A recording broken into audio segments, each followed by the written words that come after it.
शिक्षक बहाली की मांग को लेकर गर्दनीबाग में अभ्यर्थियों का महा आंदोलन शुरू हो चुका है और बड़ी संख्या में राज्य भर से आए सीटेट बीटेट पास अभ्यर्थी धरने पर बैठकर आंदोलन कर रहे हैं। अभ्यर्थियों की मांग है कि 7वें चरण की बहाली का विज्ञापन हर हाल में इसी सप्ताह में जारी हो, नहीं तो अभ्यर्थी आमरण अनशन करेंगे।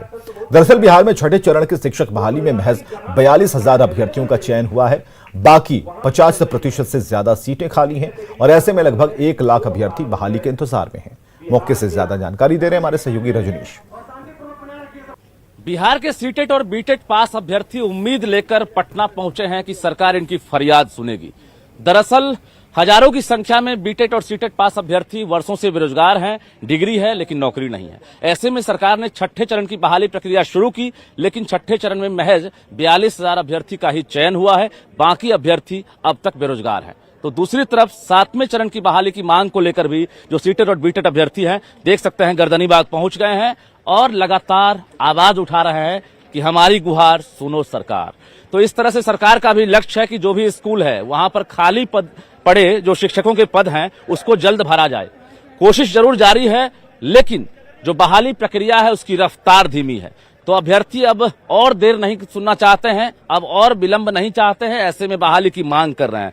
जरा बात करते हैं, ये बताइए कि आप लोग प्रोटेस्ट करने के लिए पटना पहुंच गए हैं, कब तक ये आंदोलन रहेगा? 3 दिन तक सर, 3, 4, 5 को हम लोग का लगातार आंदोलन है सर। जब तक हमारी सरकार मांग नहीं पूरी करती है तब तक यहाँ पे बैठेंगे और होली बाद अनिश्चितकालीन आंदोलन होगा। करीब 1 लाख अभ्यर्थी हैं जो आवेदन से वंचित है, सीटीईटी बीटीईटी उत्तीर्ण है और लगातार हम लोग शिक्षा विभाग से लेकर के शिक्षा मंत्री के आवास तक पहुंचते रहते हैं। केवल हम लोगों को आश्वासन दिया जाता है। माननीय शिक्षा मंत्री जी बार बार यही बोलते हैं कि अविलंब कर देंगे, शीघ्र कर देंगे, तुरंत कर देंगे, जल्द कर देंगे। हम शिक्षा मंत्री जी से ये जानना चाहते हैं कि शीघ्र, जल्दी और तुरंत ये कितने वर्षों का होता है। शिक्षा मंत्री जी से हम लोग इतना रिक्वेस्ट करते हैं क्योंकि निर्धारित तिथि जारी करे, क्योंकि जब इलेक्शन का टाइम आता है तो सरकार बड़े बड़े वादे करती है कि हम युवाओं को रोजगार देंगे, युवा का बात आता है, लेकिन जैसे इलेक्शन खत्म होता है युवाओं का रोजगार किस डब्बे में बंद हो जाता है जो कभी निकलता ही नहीं है। 7वें चरण वाले इंतजार में है कि जल्द ही विज्ञापन जारी किया जाए। अभ्यर्थी इसी उम्मीद में है कि होली से पहले सरकार तोहफा दे और 7वें चरण का जो विज्ञापन है वो जारी करे, वरना आमरण अनशन होगा। कैमरामैन सुबोध के साथ रजनीश कुमार, न्यूज़ 18 पटना। सिमडेगा पुलिस प्रशासन अफीम की खेती रोकने के लिए हर संभव कोशिश कर रही है, बावजूद इसके अफीम की खेती रुकने का नाम नहीं ले रही। खूंटी टोली गांव में पुलिस ने अफीम की खेती को नष्ट किया है। कई एकड़ में अफीम की फसल लगी थी जिस पर पुलिस का डंडा चला है। प्लाट में अफीम की खेती की सूचना मिली, सुबह में सत्यापन किए तो सही पाए। इसके बाद खेत को जो करीब 8 कट्ठा में तैयार किया गया है, फसल 75% तैयार ही था, मतलब अब इससे एक्सट्रैक्ट निकलना प्रारंभ हो जाता। समय रहते पुलिस को सूचना मिल गई और इस पर पूरे कार्रवाई करके खेत को विनष्ट किया जा रहा है। अभी हम लोग सूचना संकलन कर रहे हैं कि एक्चुअली खेती किसने की और इस जमीन का मूल मालिक कौन है, ताकि उस पर अग्रिम कार्रवाई की जा सके। और रामगढ़ से बड़ी खबर है, जहां गोला थाना क्षेत्र के डीवीसी चौक स्थित 3 होटलों में अचानक आग लग गई। देर रात लगी आग में होटल जलकर राख हो गए, वहीं उनमें रखा लाखों रुपए का सामान जलकर खाक हो गया। घटना की जानकारी मिलने पर स्थानीय लोगों ने पुलिस प्रशासन के साथ मिलकर आग बुझाने का प्रयास किया, लेकिन तब तक सब कुछ जलकर खाक हो गया। आग कैसे लगी इसकी जांच हो रही है।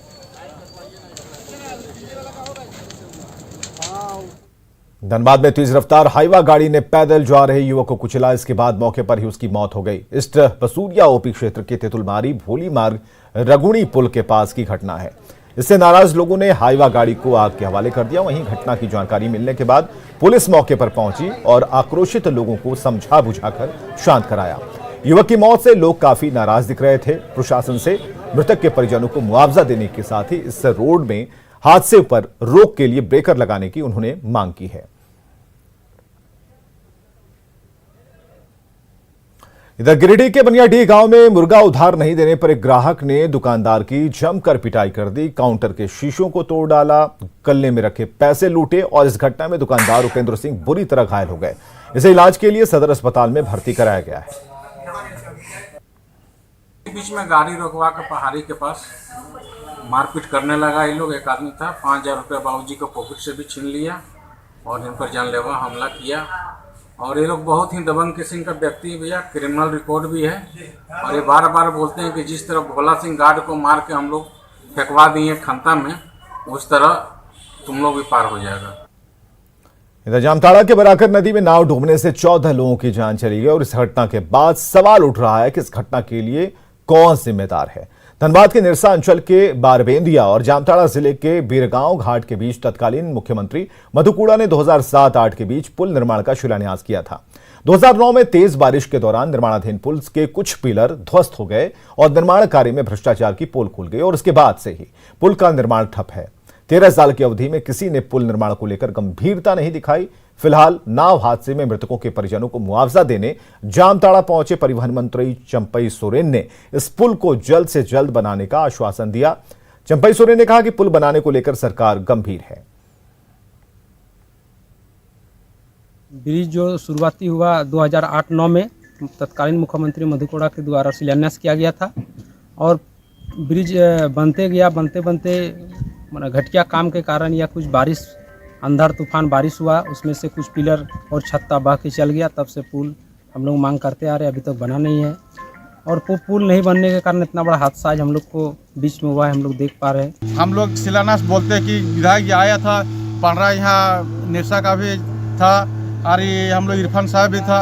हम लोग बोले कि पुल जल्दी से जल्दी आप लोग निर्माण करिए, फिर बाद में कुछ भी घोटाला हो सकता है। इसी भविष्य से हम लोग बोले कि सब मिल के ये पुल देखिए फिर से निर्माण किया जाए और देखते हैं कि अगर और फिर ना वैसे घटना हो जाएगा।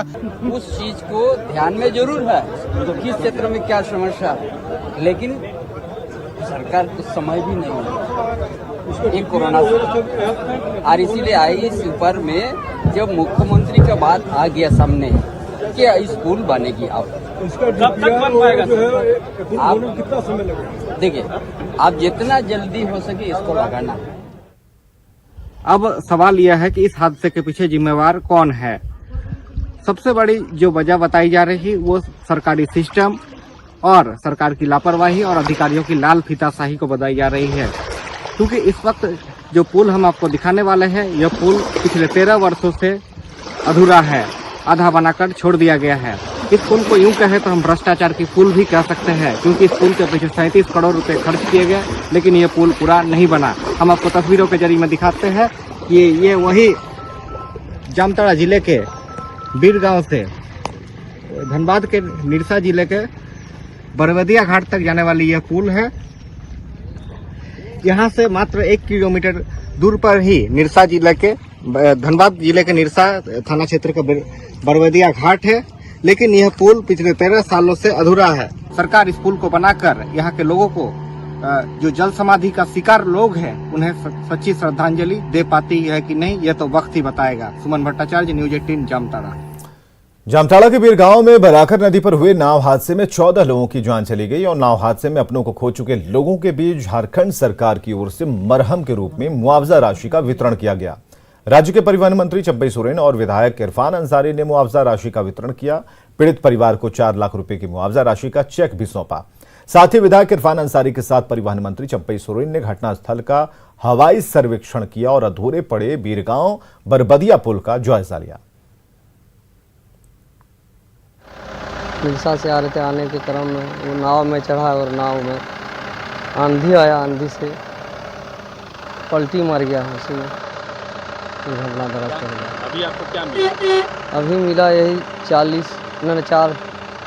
4 लाख रुपया मुआवजा मिला उसके तौर पर। ये जो घटना हुआ उन आश्रितों को एक अनुदान देंगे और उनका साथ खड़ा रहेंगे। इसलिए ज्यादा कुछ नहीं कह के आज इस कार्यक्रम में जो भी आया, आज का दिन बहुत ज्यादा बोलने का नहीं। किस तरह से हमारी सरकार है, लेकिन हमने कहा कि नहीं, अगर आज हमारा पुल बन गया होता तो आज ये जाने नहीं गई होती, आज सारा जिंदा होता। झारखंड के आदिवासी और मूलवासी संगठनों ने राज्यपाल रमेश बैस से मुलाकात की। संगठन का नेतृत्व सालखन मुर्मू ने किया। इस दौरान उन्होंने झारखंड के भाषाई विवाद को दिल्ली तक ले जाने की बात कही। उन्होंने कहा कि झारखंड की 9 भाषाएं हैं जिसे सरकार पूरे राज्य में लागू करे और इसे संरक्षित करे। साथ ही संगठन द्वारा स्थानीय नीति 1932 खतियान और सरना धर्म कोड को लागू करने की मांग की गई। इन संगठनों ने कहा कि जब तक मुख्यमंत्री इन मांगों को पूरा नहीं करते, विरोध जारी रहेगा। आज हम लोग राज्यपाल महोदय से मिले और उनको 7 सूत्री ज्ञापन पत्र भेंट किए। उसमें जो प्रमुख मुद्दे हैं, भाषा विवाद, डोमिसाइल विवाद आदि पर हम लोगों ने सुझाव दिया कि झारखंड और झारखंडी की पहचान 5 आदिवासी भाषाएं और 4 क्षेत्रीय भाषाओं से बनती है। तो इन भाषाओं को झारखंड में समृद्ध किया जाए, पठन पाठन में, सरकारी काम में और नियोजन में भी। दूसरा, हम लोगों ने कहा कि 32 के खतियान के आधार पर जो नीति बनाने की बात थी, झारखंड सरकार ने अब तक लोगों को धोखा दिया है, मगर जनता की ये आकांक्षा है कि ये बने। देखिए, हम लोग 24 तारीख से यहाँ पे हैं माननीय मुख्यमंत्री से मिलने के लिए, और जो 660 गजट संख्या है वो पूरी तरह से निरस्त हो, क्योंकि उस गजट में ही बहुत विवाद है और उसमें जिलावार तरीके से बांट दिया गया और कई जिलों में कई भाषाएं नहीं हैं। तो रामगढ़ में खोटा है, रांची में खोटा नहीं है, आज गोड्डा में कुड़माली नहीं है। और हमने तय कर लेली कि आज अब थोड़ी देर बाद हम बैठ जीवो और तब तक हम उठबो ना, तब तक हम हिलबो ना जब तक सीएम हम से मिलतो ना, एकदम फुल ना रहो। और एक चीज़ बता देना चाहते हैं, कैमरा थोड़ा घुमा लिया, अब सब गाड़ी मुँह लिखे लागल है कि अब मैंने ई झारखंडी का पहचान है गेलो। गोड्डा के बुआरीजोर प्रखंड के कुसुम घाटी में मनरेगा योजना में लूट मची है। सोशल ऑडिट में 30 लाख के गबन का खुलासा हुआ। ऑडिट में यह पता चला कि मुख्य प्रतिनिधि और पंचायत सचिव ने 1 साल में करीबन 30 लाख का गबन किया। ऑडिट में शामिल जूरी मेंबर के सदस्य संजय कुमार ने बताया कि कई सारी ऐसी योजनाएं हैं जिसे मुखिया और पंचायत सचिव ने बिना काम किए ही पैसों की निकासी कर ली। वहीं कई योजनाओं को धरातल पर उतारा ही नहीं गया। और इधर इस पूरे मामले में मुखिया प्रतिनिधि ने कहा कि ये उनके कार्यकाल का मामला ही नहीं है। देखिए, हम मुखिया हैं नहीं, ठीक है। कौन है? अभी तो मतलब मुखिया मर गई है, प्रभार में थी मेरी मैडम, वो आई नहीं है। तो ऐसा हुआ है तो क्या कहना चाहेंगे आप? हम क्या कहना चाहेंगे, हम हमारे रीजन का नहीं है, ये पूर्व मुखिया के रीजन का। तो ये तो 1 साल का। और खबरें लगातार जारी हैं, आप बने रहें हमारे साथ।